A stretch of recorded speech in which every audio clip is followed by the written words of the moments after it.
Hi friends, அனைவருக்கும் வணக்கம். எல்லோரும் எப்படி இருக்கீங்க ஃப்ரெண்ட்ஸ்? நல்லா இருக்கீங்களா?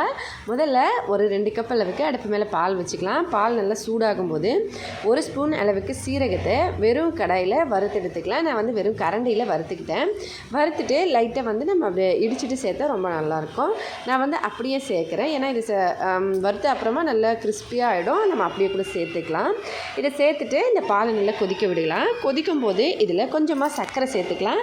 உங்களுக்கு சர்க்கரை வேணான்னா நீங்கள் வெல்லம் கடைசியாக சேர்க்கலாம்.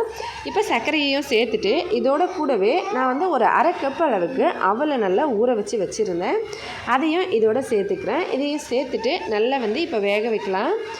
இந்த மாதிரி நல்லா மிக்ஸ் பண்ணிக்கணும். ஃபஸ்ட்டு உங்களுக்கு தேவையான அளவுக்கு நீங்கள் பால் வச்சுக்கலாம். இப்போ 2 கப் அளவுக்கு பால் எடுக்கிறோம் அப்படின்னா ஒரு 2 பசங்க பெரிய பசங்களே ஃபுல்லாக சாப்பிட்ற மாதிரி இருக்கும்.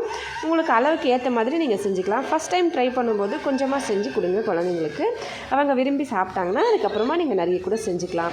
பாருங்கள், இப்போ அவலை சேர்த்துட்டு நான் அவல் நல்லா ஒரு 10 நிமிஷம் போல் ஊற வச்சு எடுத்து வச்சுருந்தேன். தண்ணியை வடிச்சிட்டு அதையும் இதோடு சேர்த்துட்டு இப்போ நல்லா மிக்ஸ் பண்ணி இதை கொதிக்க வைக்கலாம்.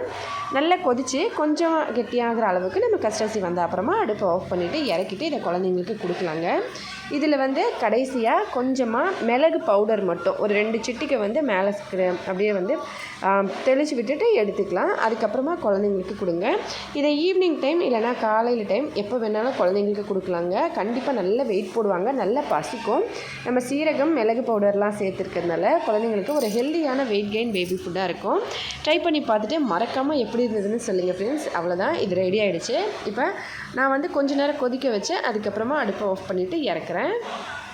உங்கள் குழந்தைங்க பால் சாப்பிட மாட்டாங்கன்னா நீங்கள் தண்ணியில் கூட இதை செஞ்சுட்டு கடைசியாக பால் பவுடர் சேர்த்து கூட கொடுக்கலாம். ட்ரை பண்ணி பார்த்துட்டு எப்படி இருந்ததுன்னு சொல்லுங்கள். வீடியோ பிடிச்சிருந்தால் லைக் பண்ணி ஷேர் பண்ணி சப்ஸ்கிரைப் பண்ணுங்கள். ஹெல்த்தியாக சாப்பிட்டு சந்தோஷமாக சேஃபாக பத்திரமா வருங்க. நன்றி, வணக்கம்.